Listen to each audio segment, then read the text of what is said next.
what's up guys, your boy Roshi here. So since I've been having such a fun time playing Sekiro Shadows Die Twice, I decided to put together a little tutorial for my favorite boss fight in the entire game, which is the Demon of Hatred.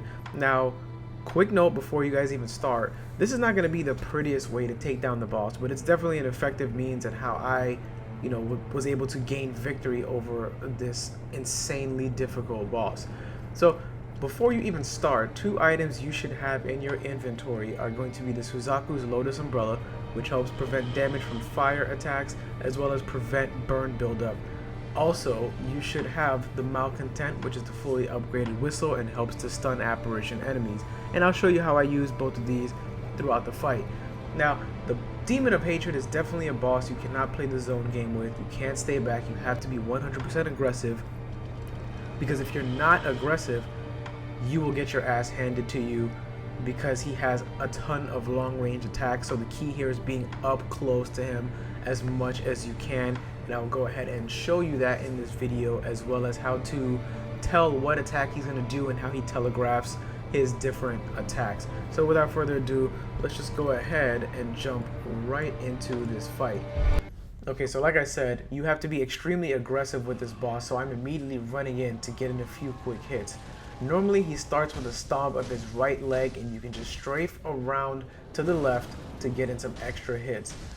Here he does his body slam attack. He starts off by glowing, he'll jump up, make sure you run away to grapple back in order to close the distance.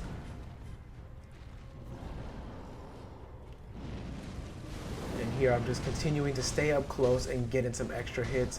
Here he goes with another body slam attack. I'm just going to grapple in and close the gap. Now after his health is halfway done, he will stagger and you can get in some quick hits. Now whenever he swipes with his left arm, he will swipe and then begin to stomp, so continue to circle around to the left. Going around to the left was what gave me the most success and was able to make the majority of his attacks miss. Now I'm getting hit here because I was being greedy and I was a little too close to the wall, so I wasn't giving myself enough space to get away. So when he throws his left arm directly up in the air, he's going to come down for a slam attack. You can dodge it by simply running straight up to him, and then you get some easy hits in on him.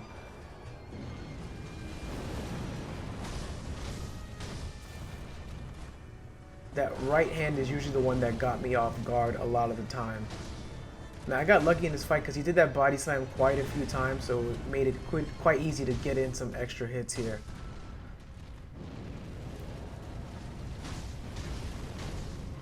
And whenever he stomps first with his left, he will stomp again with his right, so just continue circling around to the left and throwing in some strikes. There he goes with that left arm, just run up and get some extra hits in. And here we go, the first death blow.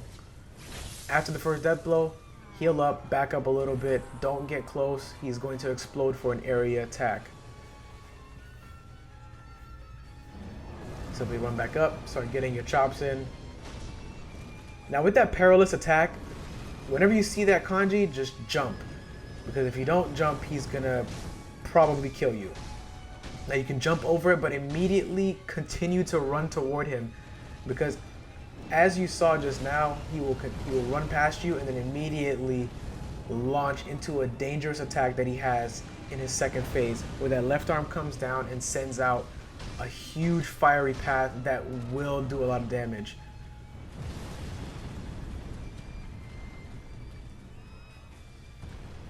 There goes that right, and I blocked it with Suzaku's Lotus Umbrella. That's the first time I did it in the fight because he only hit me with it once.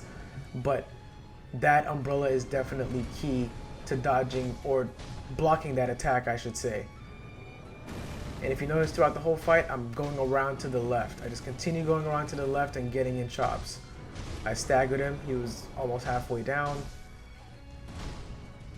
There goes that straight up left arm. Easy to dodge. Just run under. Continue dealing out damage. Then he does a headbutt randomly at times. That's easy to dodge. Super easy the way he telegraphs it. You shouldn't get hit by that at all. And that's one of his more dangerous attacks, where he lashes out with the left. There we go with the swipe right, and I got hit and died. No worries though, just a quick revive. I've been doing well so far. Straight up and down, continue dealing out damage, and then the second stagger. Don't get too greedy because he will break out of it. Left stomp, just continue going around to his left, and second death blow. Now we enter the third phase, folks. Run away, get far away from him because he will set up a ring of fire, and you don't want to get caught in that because then that reduces the amount of range between him and you, and he will go ham on you. Continue strafing around the left, getting some hits.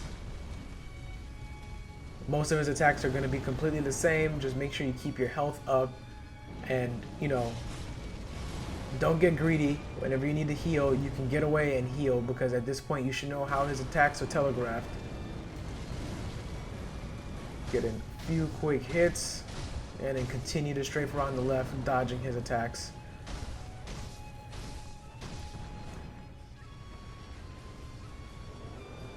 Now this attack hurts like hell. I wasn't able to dodge it, but you can see you can sidestep those meteors. But it caught me off guard because that was the first time I had saw that. Now here, I get caught in the ring of fire, and I didn't mean to. So I healed up, and now I use the whistle, the malcontent whistle. It stuns apparitions, meaning this boss, giving you a chance to get in some strikes. And that's good because the ring of fire is about to disappear, so I bought myself some time so that I could escape and get away and heal up and prepare for the remainder of this fight. There goes the headbutt, easy to dodge, and him lashing out. I'm just making sure to be cautious, but not too cautious because, I don't want to put too much space between myself and the demon because then he'll launch those projectiles. Here we go for that leaping body slam. Simply grapple, slice as you come down, and start moving to your left. Use the whistle one more time, and this is the end of the fight. Now with that whistle, one thing you have to understand is that the whistle only works on him 3 times throughout the fight, so do not use that during the first 2 phases. The third phase is the most dangerous, so that is definitely when you want to use it so that you can stun him and keep him from doing all those dangerous attacks. But there you have it. The Demon of Hatred is now slain, and I hope this video helped you out a lot. But that's all I got for you guys for today. It's your boy Roshi out.